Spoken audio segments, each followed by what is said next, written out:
ഓരോരുത്തർക്കും ഒരു വലിയ സ്വന്തമായി വാങ്ങാനുള്ള, പക്ഷേ പലർക്കും വീടിനൊപ്പം കടബാധ്യതകളും തുടങ്ങാറുണ്ട്. ഇന്ന് നമ്മൾ പറയുന്നത് വീടെടുക്കുമ്പോൾ പൈസ ലാഭിക്കാനുള്ള 10 രഹസ്യങ്ങളാണ്. ആദ്യമായി, ബാങ്ക് പറയുന്ന പലിശ നിരക്ക് നേരിട്ട് സ്വീകരിക്കരുത്.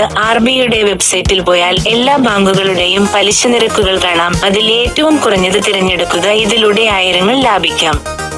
രണ്ടാമത്, ലോൺ എടുക്കുമ്പോൾ ഫിക്സ്ഡ് റേറ്റ് എടുക്കരുത്. ഫ്ലോട്ടിംഗ് റേറ്റ് ആയാൽ RBI പലിശ കുറച്ചാൽ നിങ്ങളുടേത് സ്വയം കുറയും. അതിലൂടെ ദീർഘകാല ലാഭം ലഭിക്കും. മൂന്നാമത്, പ്രോസസ്സിംഗ് ഫീസ് കുറയ്ക്കാൻ ശ്രമിക്കുക. ബാങ്ക് നിങ്ങളോട് ഫീസ് ആവശ്യപ്പെട്ടാൽ അതിനെ നേരിട്ട് ലോൺ തുകയിൽ ഉൾപ്പെടുത്താം. ചിലപ്പോൾ വില കുറവായി തീരും. നാലാമത്, ലോൺ കാലാവധി അധികമാക്കി ചെറുതായി EMI കൊടുക്കുക. പകരം ചെറിയ കാലാവധി എടുക്കുകയും ഇടയ്ക്കിടെ പ്രീപേയ്മെന്റ് നടത്തുകയും ചെയ്യുക. അതിലൂടെ ഇലശയിൽ വലിയ ലാഭം കിട്ടും. അഞ്ചാമത്, കെട്ടിടം പൂർത്തിയാകുന്നതുവരെ EMI നൽകുന്നവർ വലിയ നഷ്ടം നേരിടുന്നു. വീടിൻ നിർമ്മാണം പൂർത്തിയാകുമ്പോൾ മുഴുവൻ EMI ആരംഭിക്കുക.